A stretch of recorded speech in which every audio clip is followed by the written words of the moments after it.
Let us now turn our attention to the subject of money. Let's look at the question that every client has. How much does it cost to build square feet in Austin?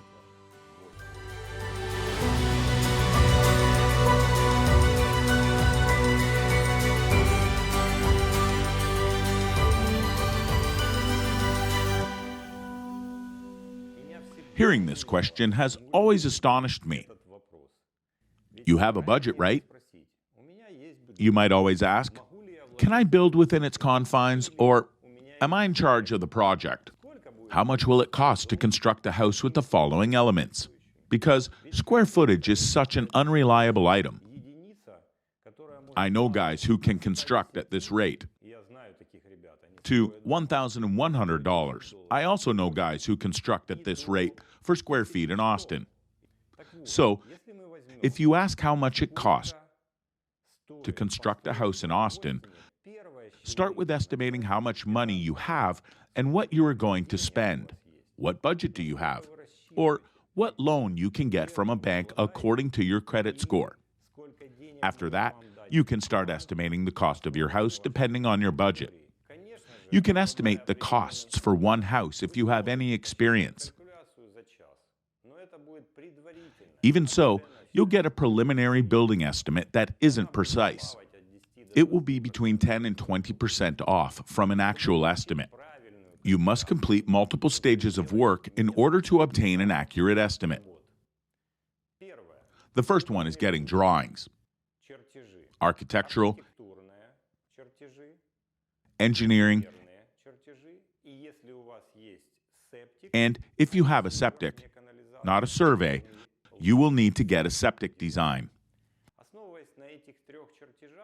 Only after that can you contact your contractors, sending them the tasks, terms, and requests upon the drawings. After that, any contractor will ask for your drawings or blueprints you may have. The second step is to compile a list of contractors. There are about 30 of them with whom you might be able to collaborate. An architect, an engineer, your friends, or even a professional site like the Texas Association of Builders can provide you with recommendations. After you've acquired contractor recommendations, you'll begin the intricate and time-consuming process of an estimate. It could take anywhere from a month to 3 months. Why is it so difficult and time-consuming? Because when you seek an estimate for a distinct section of the building, such as a foundation, a frame, an electrical component, or plumbing, conditioning, plasterboard, isolation, and another piece, you will be dealing with the contractor's tight timeline.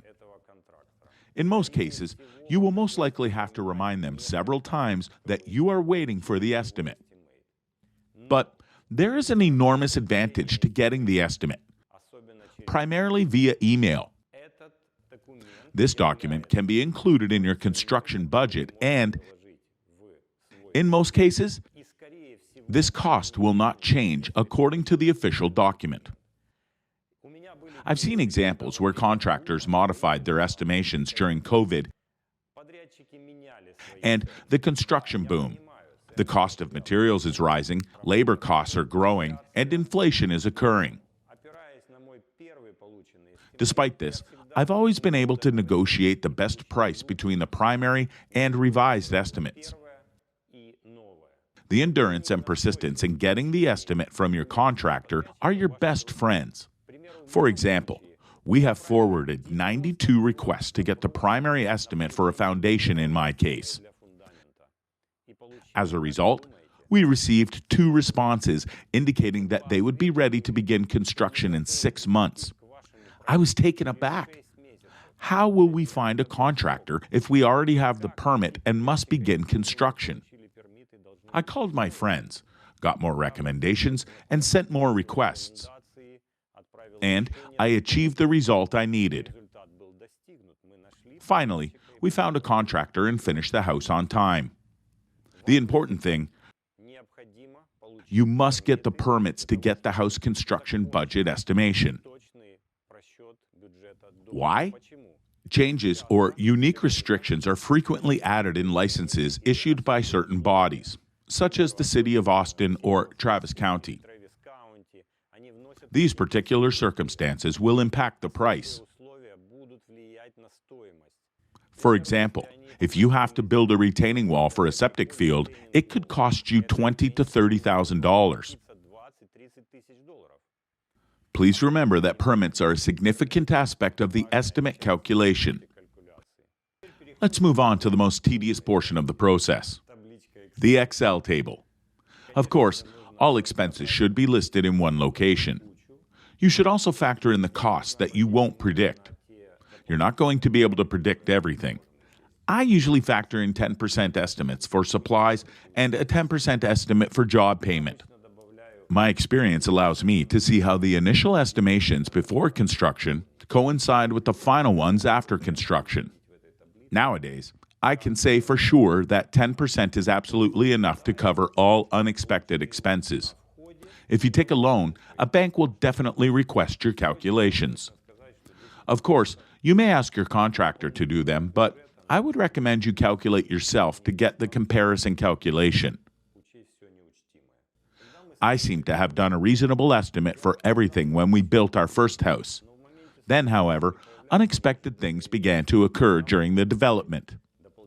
There was the need for additional electrical sockets, light fixtures, an air conditioning grid, or even a retaining wall or fence.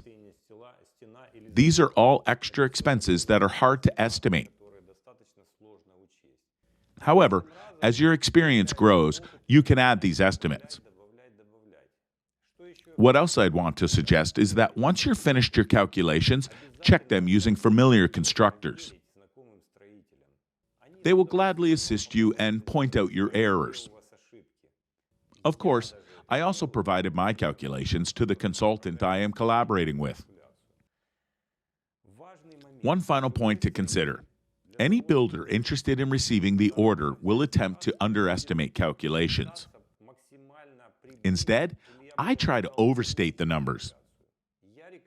It's better to be pleasantly delighted to save money when your house is built than to be frustrated with the lack of funds. Obviously, you find this subject to be tedious. Why should I bother with calculations when hiring a general contractor to do it for me? But it's your money, your time, and the pleasant or negative feelings you'll feel at the end of the project. Your house is finished.